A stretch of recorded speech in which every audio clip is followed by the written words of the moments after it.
नमिता और उसके mummy papa कचरा उठाने का काम करते हैं, जिस वजह से उनके घर में 2 वक्त की रोटी के साथ लोगों के गालियां और ताने सुनाने पड़ते हैं। एक दिन नमिता कचरा उठा रही थी, तभी फोन में देखते हुए एक आंटी वहां नमिता से टकरा जाती है। छी छी, ए लड़की, तू देख कर नहीं चल सकती क्या? पर मैम साहब, मैं तो अपनी जगह पर ही हूँ, आप फोन में देखते हुए चल रही थी। अरे, एक कचरे वाली होकर मुझसे जुबान लड़ाती है। अब घर जाकर दोबारा नहाना पड़ेगा, पूरा गंदा कर दिया। कितनी बदबू आ रही है।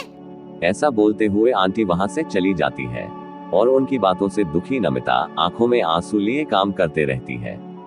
इसी तरह दिन बिताते हैं और एक दिन नमिता अपने मस्ती में गाना गुनगुनाते हुए कचरा इकट्ठा कर रही होती है कि तभी जिंदगी एक सफर है सुहाना, यहाँ कल क्या हो किसने जाना, जिंदगी। तभी उसकी टक्कर मोहन से हो जाती है। अरे देख कर काम करो। मुझे माफ कर दीजिए साहब, गलती से टक्कर हो गई, मैंने जानबूझकर कुछ नहीं किया। ऐसा कोई जानबूझकर भला करेगा भी क्यों? खुश नहीं होता। सोचा नहीं था कि कभी कोई मेरे साथ इतने अच्छे से बात करेगा। अरे जो नहीं करता वो इंसान कहलाने के लायक नहीं। तुम्हें उनके बारे में सोचना तक नहीं चाहिए। मोहन वहां से चला जाता है और नमिता उसकी बात को सोचते हुए दोबारा काम पर लग जाती है। इसी तरह समय बीतता रहता है। एक सर्दियों की सुबह कचरा उठाते समय नमिता ठंड की वजह से पास के घर के सीढ़ियों पर ऊंट लेकर बैठ जाती है। कुछ ही देर बाद उस घर की मालकिन वहां आ जाती है। हाय तौबा, मेरा सारा घर गंदा कर दिया। अरे मैं घर के सामने गंदगी नहीं होने देती और तू पूरी की पूरी गंदगी मेरे घर की सीढ़ियों पर ही आकर बैठ गई। मालकिन, ठंड बहुत है इसलिए कुछ देर बैठ गई, अभी चली जाती हूँ और सफाई भी कर दूंगी। अरे यहाँ बैठकर घर पहले ही गंदा कर चुकी है, अब छूकर अशुद्ध भी करना चाहती है। अपनी माँ की चिल्लाने की आवाज सुनकर मोहन घर से बाहर निकल आता है, जहाँ नमिता को देख वह अपनी माँ को शांत करके घर में वापस भेज देता है। मुझे माफ कर दीजिए मालिक, गलती हो गई। अरे प्लीज मुझे मोहन बुलाओ और अपनी माँ की तरफ से मैं माफी मांगता हूँ।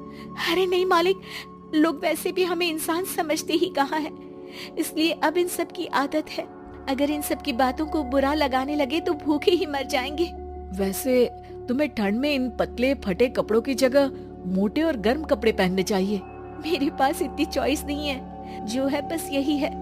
और जब घर में मम्मी पापा भूखे बैठे हो तो क्या सर्दी और क्या गर्मी। चलती हूँ साहब। नमिता तो वहां से चली जाती है, लेकिन मोहन अब उसके बारे में सोचना ही बंद नहीं कर पाता।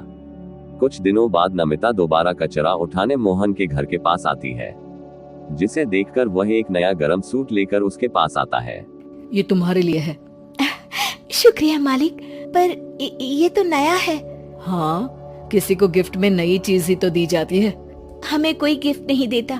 हाँ, नई चीज तो बिल्कुल नहीं, पर आपका बहुत शुक्रिया। चलती हूँ, बहुत काम बाकी है। एक बार फिर नमिता मोहन को अपने सीधी बातों से और साफ दिल से प्रभावित करती है। सोच में खोया रहता है। कितनी बार नमिता उसके घर के करीब आती है, वह किसी न किसी बहाने उससे मिलता है। यह सिलसिला लंबा चलता है, जिससे धीरे धीरे दोनों एक दूसरे से प्यार करने लगते हैं। नमिता, क्या तुम मुझसे शादी करोगी? मुझे नहीं लगता कि ये सही है। तुम्हारे घर वाले और समाज के लोग मुझे कभी नहीं अपनाएंगे। मेरी वजह से तुम क्यों अपना जीवन खराब करना चाहती हो? मेरा जीवन तुमसे शादी करने के बाद नहीं, बल्कि शादी नहीं करके खराब होगा। मेरी बात मानो, सब ठीक होगा, भरोसा रखो। मोहन के प्यार और उसके भरोसे के साथ नमिता शादी के लिए हाँ कर देती है और अगले ही दिन वह दोनों कोर्ट मैरिज कर लेते हैं। इसके बाद मोहन नमिता को लेकर जैसे ही घर पहुंचते हैं तो वहां उसकी मम्मी, जो अपने सहेलियों के साथ उन्हें एक साथ देखकर हैरान हो जाती है। हाय राम, कल मुही करम जली। तुझे एक दिन सीढ़ियों पर बैठने के लिए कुछ जरा बहुत बोल क्या दिया, तूने तो बदला लेने के लिए मेरा बेटा ही फंसा लिया। अरे जिस लड़की की हमारे सामने खड़े तक होने की औकात नहीं, मोहन तू सीधा उससे शादी करके घर के अंदर ही ले आया। हाय हाय बहन, अब तुम समाज में क्या मुंह दिखाओगी? अरे मेरी बात मानो, अब बाहर निकलना ही बंद कर देना।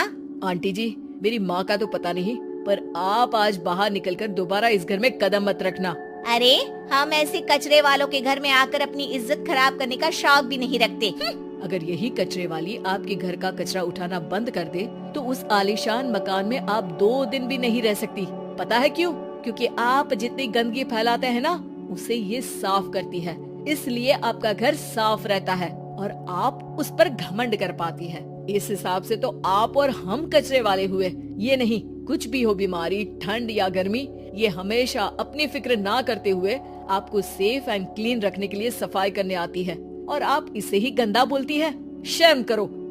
मोहन की बात सुनकर सबको अपने कहे पर शर्माने लगती है, जिस पर वे नमिता से माफी मांगने लगते हैं और मोहन की माँ भी उसे अपना लेती है। वीडियो देखने के लिए शुक्रिया। मिलते हैं एक नए वीडियो में, तब तक के लिए बाय।